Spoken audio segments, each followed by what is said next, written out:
Sudah renungan firman Tuhan? Kalau belum, saatnya mulai merenungkan firman Tuhan siang dan malam. Oke, saya akan baca WPD saya hari ini dalam Yeskel 33 ayat 7 sampai 9. Dan ini akan sangat memberkati kalian kan. Ini sangat luar biasa. Oke, langsung saja. Nah, Yeskel pasal 33 ayat 7 sampai 9. Oke. Dan engkau anak manusia, aku menetapkan engkau menjadi penjaga bagi kaum Israel. Bila mana engkau mendengar suatu firman daripadaku, peringatkan mereka demi namaku. Kalau aku berfirman kepada orang jahat, hai orang jahat, engkau pasti mati. Dan engkau tidak berkata apa-apa untuk memperingatkan orang jahat itu supaya bertobat dari hidupnya, orang jahat itu akan mati dalam kesalahannya. Tetapi aku akan menuntut pertanggungjawab atas nyawa daripadamu.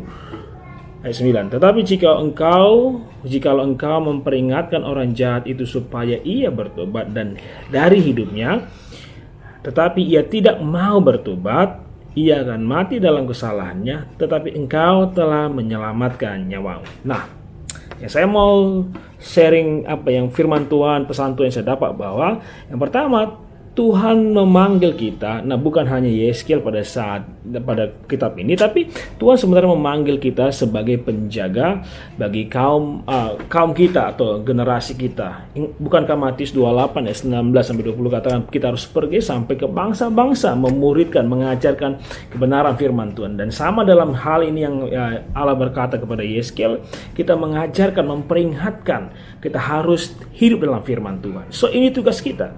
Karena kalau kita tidak peringatkan, nah suatu saat nanti mereka mati, maka nyawa mereka itu menjadi tanggung jawab atas kita. Tapi kalau kita memberitakan, tapi mereka tidak mau bertobat, ya itu kesalahan mereka. Tapi kita, di ayat 9 kata, kita telah menyelamatkan nyawa kita.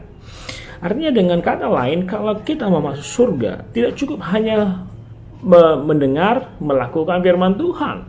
Tapi hari ini kita belajar bahwa kita harus juga memberitakan Injil, bahkan yang memuridkan. Itu sebabnya gereja kami, GC Calvary Family, selalu mendorong jemaat untuk ikut pemuridan diperlengkapi, sehingga mereka akan pergi memuridkan yang lain.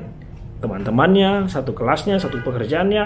Nah, itu yang harus kita lakukan. Nah, saya percaya di tengah situasi ini ada banyak orang sekarang yang takut dan mulai tidak percaya sama Tuhan dengan situasi ini.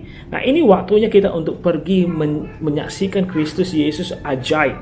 Dia masih kendali. So, saudara sih dalam Yesus hari ini yang saya mau katakan, mulai saat ini mulailah